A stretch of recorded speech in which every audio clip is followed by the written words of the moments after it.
Selamat malam, Assalamualaikum warahmatullahi wabarakatuh. Salam Om Swastiastu, Namo Buddhaya, salam kebajikan. Baik, saya Deswita Eka Fitriana. Saya sedang melaksanakan ujian tengah semester, karena ditugaskan untuk membuat video presentasi terkait analisis pestel atau pestel mata kuliah manajemen strategik yang diampu oleh Ibu Indrati Asyariri S.Hum M.Hum. Nah, menurut Philip Kotler dan Kevin Keller, analisis mendalam terhadap faktor-faktor pendukung perubahan pasar dapat memberikan wawasan yang berharga bagi perusahaan. Apa sih pestel itu, analisis pestel itu apa sih gitu kan? Nah, pestel ini merupakan analisis lingkungan bisnis, khususnya melalui analisis pestel. Merupakan fondasi kritis dalam perencanaan bisnis yang holistik dan proaktif. Sejak dulu, pemahaman mendalam tentang faktor eksternal telah diakui sebagai elemen yang penting untuk mengantisipasi dan menanggapi perubahan dalam lingkungan bisnis yang dinamis. Kenapa sih namanya harus pestel gitu kan? Pestel sendiri itu merupakan singkatan.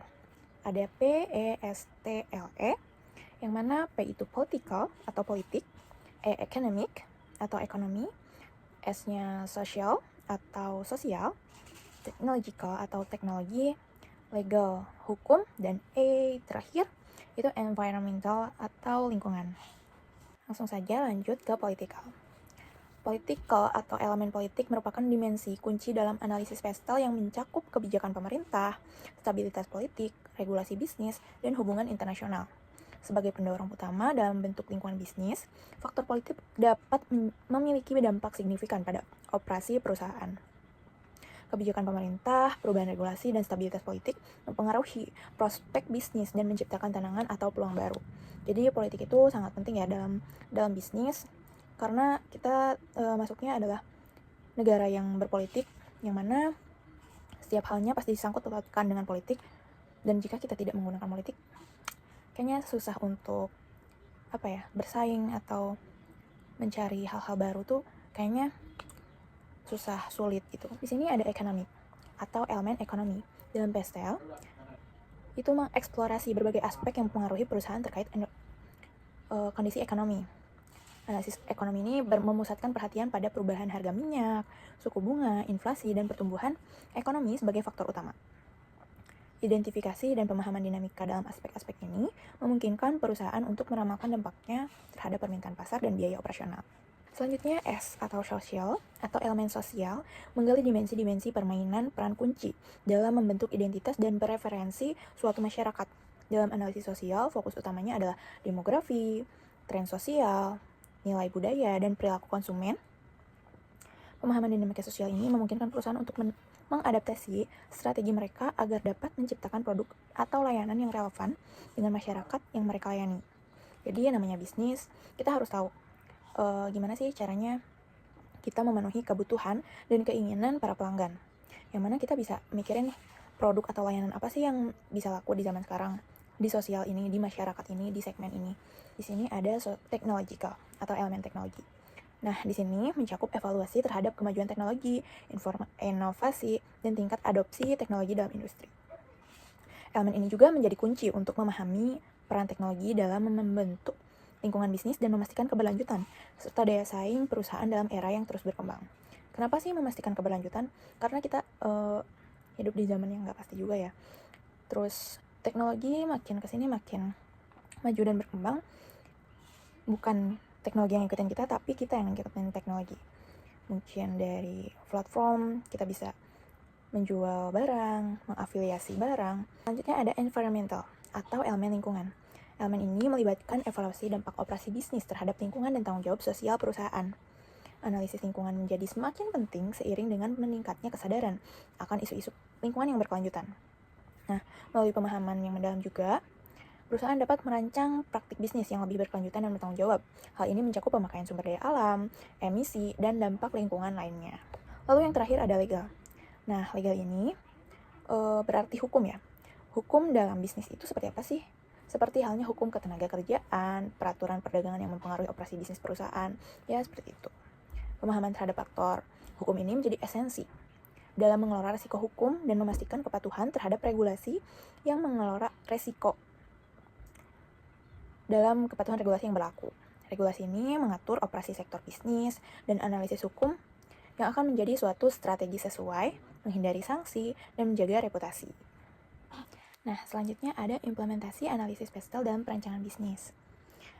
Implementasi ini merupakan perencanaan bisnis atau langkah-langkah kritis yang melibatkan serangkaian proses untuk memahami dan mengelola faktor-faktor eksternal yang dapat mempengaruhi kinerja dan keberlanjutan perusahaan. Lalu apa sih yang harus dilakukan dalam implementasi atau langkah-langkah apa sih yang harus dilakukan dalam analisis pestel? Berdasarkan sumber yang saya temukan bahwa pengimplementasian analisis pestel itu terdiri dari 3. Yang pertama, identifikasi faktor-faktor. Yang kedua, evaluasi dampak. Dan yang ketiga, pengembangan strategi responsif. Yang mana setelah kita tahu bahwa apa sih faktor-faktor dari ke-6 komponen pestel ini, lalu kita akan dihadapkan dengan evaluasi. Evaluasi dari apa? Dari dampak yang telah kita temukan. Setelah itu kita melakukan pengembangan strategi responsif. Untuk apa adanya evaluasi, tapi tidak ada pengembangan? Di sini analisis pestel pada perusahaan, saya ambil perusahaan Unilever. Di sisi politikalnya sendiri, berketerangan kondisi politik Indonesia sedang tidak baik-baik saja, membuat keadaan ekonomi yang ada di Indonesia juga tidak stabil. Nah, keadaan ini menjadi perhatian PT Unilever dalam menjalani kegiatan organisasi perusahaan sehari-hari maupun dalam hal membuat keputusan. Nah, misalnya keadaan ekonomi yang tidak stabil akibat politik yang tidak menentu membuat PT Unilever mengurangi jumlah produksinya. Dan apabila kondisi politik yang diikuti dengan keadaan ekonomi yang stabil, maka PT Unilever akan membuat keputusan untuk menaikkan jumlah output produksi. Nah, selanjutnya ada ekonomi. Di sini, di lingkungan ekonomi juga, PT Unilever itu menggarisbawahi bahwa di perusahaannya itu memiliki emisi dan limbah industri serta kendaraan bermotor menyebabkan pencemaran lingkungan. Dan ada lagi eksploitasi berlebihan terhadap sumber daya mineral, air, dan energi. Mungkin beberapa pihak atau masyarakat itu merasa terganggu akan adanya hal-hal seperti ini. Nah, untuk aspek sosial, PT Unilever ini concern terhadap produk-produknya. Ketika standar hidup masyarakat meningkat, permintaan dan akan bahan makanan dan kosmetik kelas atas akan meningkat juga. Dan orang-orang lebih memperhatikan kesehatan yang sangat cocok dengan 3 bisnis utama Unilever, yaitu perawatan rumah, kecantikan, dan perawatan pribadi, serta makanan dan penyegaran. Terlebih lagi, Unilever berekspansi ke lini produk kelas atas seperti manajemen kesehatan. Bersamaan dengan itu, dengan penguatan berkelanjutan dari kesadaran pelindungan lingkungan, PT Unilever ini telah menemukan hubungan yang melekat antara pelindungan lingkungan dan pengembangan perusahaan, dan hubungannya adalah pembangunan berkelanjutan. Lanjut, dari sisi teknologi. Unilever secara aktif mempromosikan transformasi digital dan merangkul inovasi. Dalam memilih talent yang sesuai, Unilever menggunakan kecerdasan buatan dengan spesialis SDM. Pada saat yang sama, pada perkembangan internet, penggunaan platform media digital, di Unilever mendorong integrasi dengan pengguna dan pengemasok yang menyeratkan bahwa tidak perlu investasi manual dalam input data transaksi, sehingga mengurangi dokumen dan meningkatkan akurasi data. Kekuatan teknologi digunakan PT Unilever untuk memberikan pengaruh positif terhadap organisasinya. Lanjut, ada legal. Bagi perusahaan yang barang konsumsi, Unilever tunduk pada banyak undang-undang dan legalitas. Mereka memilih telah lebih dari 400 merek makanan, kesehatan, perawatan pribadi, dan beberapa industri lainnya. Setiap merek dan lokasi harus mematuhi hak cipta, keamanan produk, undang-undang tentang kesehatan dan keselamatan karyawan, dan pajak internasional dan regional. Tunggu, luar biasa ya. Terkait kepatuhan serta keamanan untuk lingkungan masyarakat dan sosial dari Unilever ini. Tapi masih ada satu, yaitu environmental. Environmental di PT Unilever ini terbagi dari 2, yaitu khusus dan umum. Untuk khusus sendiri itu meliputi konsumen, distributor, mitra, pemasok.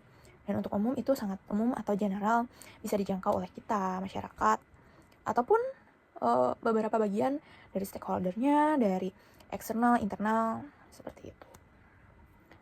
Mungkin itu saja dari saya, kurang lebihnya mohon maaf. Di sini saya akan membagikan source atau sumber yang saya temukan dalam PPT ini. Saya mendaftar pustakakan PPT ini dari buku perencanaan bisnis yang ditulis oleh Pak Dharma pada tahun 2024 dan jurnal terkait perkembangan strategi bisnis pada PT Unilever, Tinjauan Analisis Spesial dan SWOT, yang ditulis oleh Dena Bayu, Kamila, Wahyuni, dan lain-lain pada tahun 2022.